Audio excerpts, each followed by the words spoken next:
Economics പാഠഭാഗത്തിലെ first മൊഡ്യൂളായിട്ടുള്ള micro economic theory and applications ഇതിലെ ഫസ്റ്റ് പാർട്ടാണ് തിയറി ഓഫ് കൺസ്യൂമർ ബിഹേവിയർ. ഇതിൽ പറയുന്നത് എന്താ? കൺസ്യൂമർ ബിഹേവിയർ ഒരു ഉപഭോക്താവിൻ്റെ സ്വഭാവരീതി അല്ലേ, കൺസ്യൂമർ ബിഹേവിയർ. അതിനൊരു ഉദാഹരണം വെച്ച് ഞാൻ പറഞ്ഞുതരാം. ഇപ്പം എൻ്റെ കയ്യിൽ ആകെ ഒരു 100 രൂപയേ ഉള്ളൂ എന്ന് വിചാരിക്കാം. ഞാനൊരു മാർക്കറ്റിൽ പോയപ്പോൾ എനിക്ക് അവിടെ നിന്ന് ചിപ്സും വാങ്ങണം, ചോക്ലേറ്റും വാങ്ങണം. ഈ 100 രൂപയല്ലേ എൻ്റെ കയ്യിൽ ആകെയുള്ളൂ. അപ്പോൾ ഈ 100 രൂപ വെച്ചിട്ട് ഞാൻ എങ്ങനെയായിരിക്കും ഈ ചിപ്സും ചോക്ലേറ്റും വാങ്ങുക? എനിക്ക് ചിലപ്പോൾ ചിപ്സ് മാത്രം വാങ്ങാം, അല്ലെങ്കിൽ ചോക്ലേറ്റ് മാത്രം വാങ്ങാം, അല്ലെങ്കിൽ എനിക്ക് ചിപ്സും ചോക്ലേറ്റും വാങ്ങാം. അപ്പോൾ ഞാൻ വാങ്ങുന്നത് എങ്ങനെയായിരിക്കും?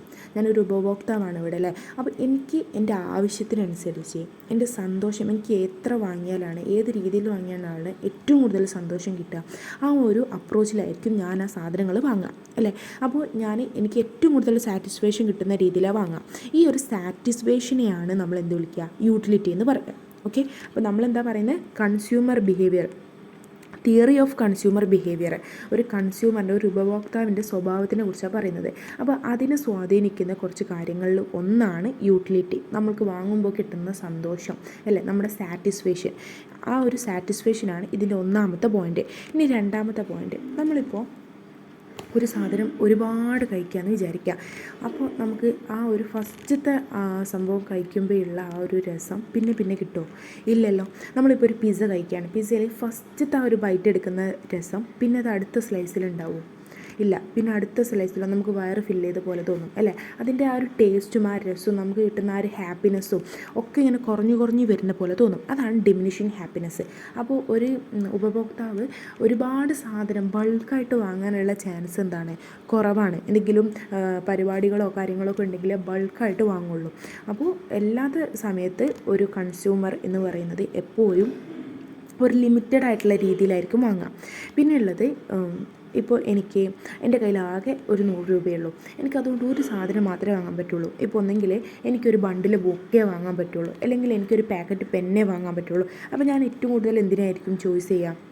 എനിക്ക് ഏറ്റവും കൂടുതൽ ഹാപ്പിനെസ് ഏതാണോ കിട്ടുക അത് മാത്രമല്ലേ ഞാൻ വാങ്ങുള്ളൂ. എനിക്കിപ്പോൾ പെന്ന് വാങ്ങിയാലേ ഹാപ്പിനെസ് കിട്ടുക, നല്ല സന്തോഷം കിട്ടുക. എനിക്കിപ്പോൾ പെന്ന് വാങ്ങിയാലോ, ബുക്ക് വാങ്ങുന്നേക്കാൾ സന്തോഷം എനിക്ക് പെന്നിൻ്റെ ബാക്ക് വാങ്ങുകയാണെന്നുണ്ടെങ്കിൽ ഞാൻ എന്താ വാങ്ങുക? പെന്നിൻ്റെ ബാക്കാണ് വാങ്ങുക അല്ലേ. അപ്പോൾ രണ്ട് സാധനത്തിൽ ഏതെങ്കിലും ഒന്ന് മാത്രമേ നമ്മൾ സെലക്ട് ചെയ്യുള്ളൂ. അതിന് കാരണം എന്താ?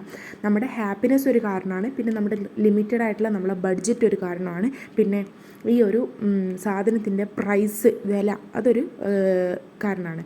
പിന്നെന്ന് പറയുന്നത്, ഇപ്പോൾ എൻ്റെ കയ്യിൽ 100 രൂപയുള്ളൂ, പക്ഷേ എനിക്ക് ചോക്ലേറ്റാണ് വാങ്ങേണ്ടത്. അപ്പോൾ ഞാൻ നോക്കുമ്പോൾ 20 രൂപേൻ്റെ ഡയറി മിൽക്ക് ഉണ്ട്. ഈ 20 രൂപേൻ്റെ ഡയറി മിൽക്ക് എനിക്ക് എത്ര മാക്സിമം വാങ്ങാൻ പറ്റുക? 5 എണ്ണേ വാങ്ങാൻ പറ്റുള്ളൂ, കാരണം എൻ്റെ കയ്യിൽ 100 രൂപയേ ഉള്ളൂ അല്ലേ. അപ്പോൾ അതിലപ്പുറത്തേക്ക് എനിക്ക് വാങ്ങാൻ പറ്റില്ല. അപ്പോൾ എൻ്റെ കയ്യിലുള്ള ബഡ്ജറ്റും സാധനത്തിൻ്റെ വിലയും എന്തിന് കാരണമാകുന്നുണ്ട്? ഞാൻ വാങ്ങാൻ പോകുന്ന സാധനത്തിന് ഒരു ലിമിറ്റേഷൻ വരുത്തുന്നുണ്ട് അല്ലേ.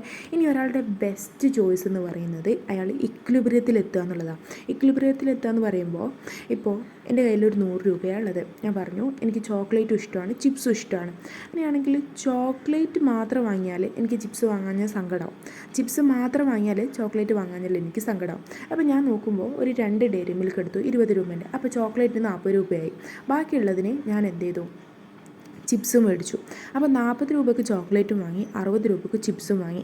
ഈ ഒരു കോമ്പിനേഷൻ എന്നെ നല്ലപോലെ ഹാപ്പി ആക്കുന്നുണ്ട്. അതിന് ഈ ഒരു 100 രൂപ വെച്ചിട്ട് എനിക്ക് മാക്സിമം ഹാപ്പിനെസ് ഇവിടുന്ന് കിട്ടുന്നുണ്ട്. അതിനെയാണ് ഇക്വിലിബ്രിയം. ഒരാളുടെ ബെസ്റ്റ് ചോയ്സിനെയാണ് നമ്മൾ ഇക്വിലിബ്രിയം എന്ന് പറയാം. നമ്മുടെ പൈസയെ, നമ്മുടെ കയ്യിലുള്ള കാശിനെ ഏറ്റവും നല്ല രീതിയിൽ ചിലവാക്കുന്നതിനെയാണ് നമ്മൾ, ഏറ്റവും കൂടുതൽ സന്തോഷം കിട്ടുന്ന രീതിയിൽ ചിലവാക്കുന്നതിനെയാണ് നമ്മൾ ഇക്വിലിബ്രിയം എന്ന് പറയാം. ഓക്കെ, അപ്പോൾ ഒരു എക്സാമ്പിളായിട്ട് ഞാൻ പറയാം. ഒരു 500 രൂപ കൊണ്ട് നമ്മൾ സൂപ്പർ മാർക്കറ്റിൽ പോയി. അവിടെ നമുക്ക് ആപ്പിൾ വാങ്ങണം, ബിസ്ക്കറ്റ് വാങ്ങണം, കോൾഡ് ഡ്രിങ്ക്സ് വാങ്ങണം. അപ്പം നമ്മൾ ഈ ഒരു 500 രൂപയെ നമ്മൾ എങ്ങനെയായിരിക്കും ചിലവാക്കുക? ഇപ്പോൾ ചിലപ്പോൾ നമ്മളൊരു 1 കിലോന് ആപ്പിൾ വാങ്ങുന്നുള്ളൂ, ഒരു 2 പാക്കറ്റ് ബിസ്ക്കറ്റും വാങ്ങുന്നുള്ളൂ, ബാക്കിയുള്ളതിനൊക്കെ നമ്മൾ കോൾഡ് ഡ്രിങ്ക്സ് വാങ്ങി.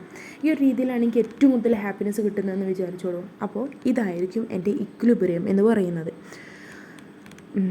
ഇനി ഒരു സിമ്പിളായിട്ടുള്ള ക്വസ്റ്റ്യൻ ചോദിക്കാം, എന്താ യൂട്ടിലിറ്റി? നമ്മളിതിലാകെ ഒരു പുതിയ ടേം പഠിക്കുന്നത് യൂട്ടിലിറ്റി മാത്രമാണ്. യൂട്ടിലിറ്റി എന്ന് പറയുന്നത് ഒരാളൊരു സാധനം വാങ്ങുമ്പോൾ അയാൾക്ക് കിട്ടുന്ന സാറ്റിസ്ഫാക്ഷൻ, അയാൾക്ക് കിട്ടുന്ന സന്തോഷം, അതിനെയാണ് നമ്മൾ യൂട്ടിലിറ്റി എന്ന് പറയുന്നത്. അപ്പോൾ ഇത്രയേ ഉള്ളൂ ഫസ്റ്റ് പാർട്ടിൽ പഠിക്കാൻ.